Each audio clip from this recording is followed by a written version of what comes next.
that to calculate the size of angle Y.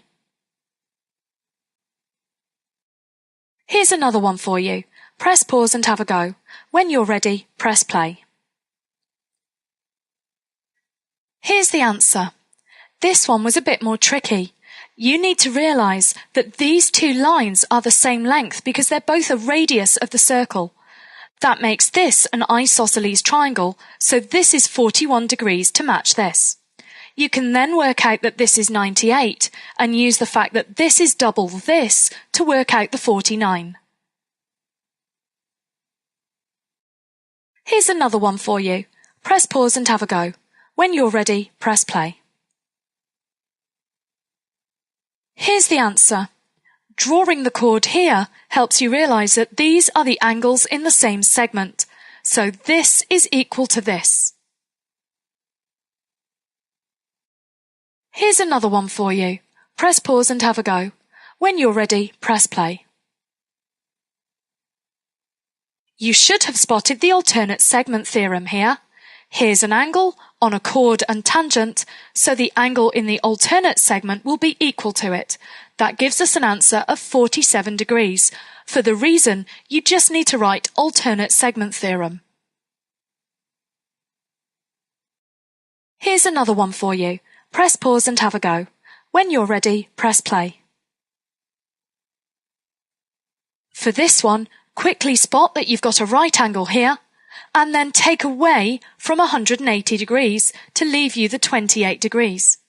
Your reasons are that the angle in a semicircle is 90 for this part, and the angles in a triangle add up to 180, which is what helps you actually work out the 28 degrees.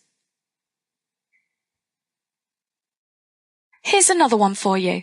Press pause and have a go. When you're ready, press play. For this one, you needed to spot that the angle at the centre here will be double the angle x. That makes x 70 degrees. Your reason is what I just said. For part B, you should have spotted that x and y are two opposite angles of a cyclic quadrilateral, so you can take 70 away from 180 to leave you 110 degrees, which is y. Your reason is that the opposite angles of a cyclic quadrilateral add up to 180 degrees.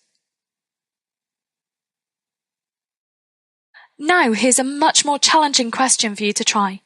Press pause and have a go. When you're ready, press play.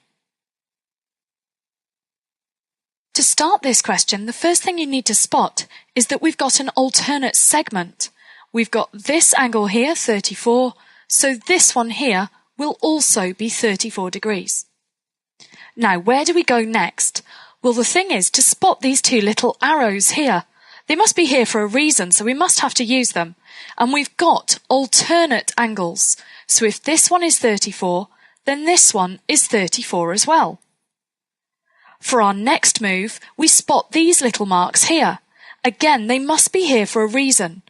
They're telling us that this is an isosceles triangle, so this is 34 degrees as well.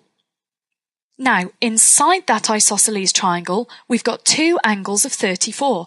34 plus 34 makes 68 degrees.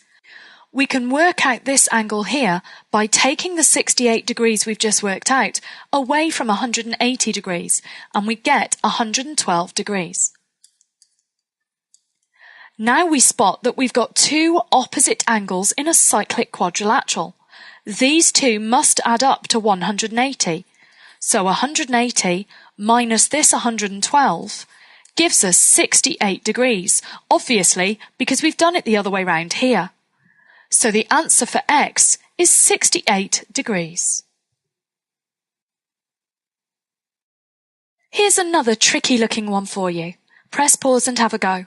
When you're ready, press play. Here are the answers for that one. Here's another one for you. Press pause and have a go. When you're ready, press play. For this one, we start with the alternate segment theorem here, so this is 75 degrees. Then we've got a straight line which makes 180, so we can work out this. We've then got a triangle which is 180, so we can get this one. Again, there's another straight line here. That gives us the 50. To finish off, we've got the opposite angles in a cyclic quadrilateral, and that gives us the angle that we're looking for. Now here's the hardest type of circle theorem question that you might get. The trick for this one is to definitely do a little sketch of it yourself. Press pause and have a go. When you're ready, press play. Here's the answer. The key to this was to draw in this radius here, which forms a 90-degree angle with the tangent, and an isosceles triangle here.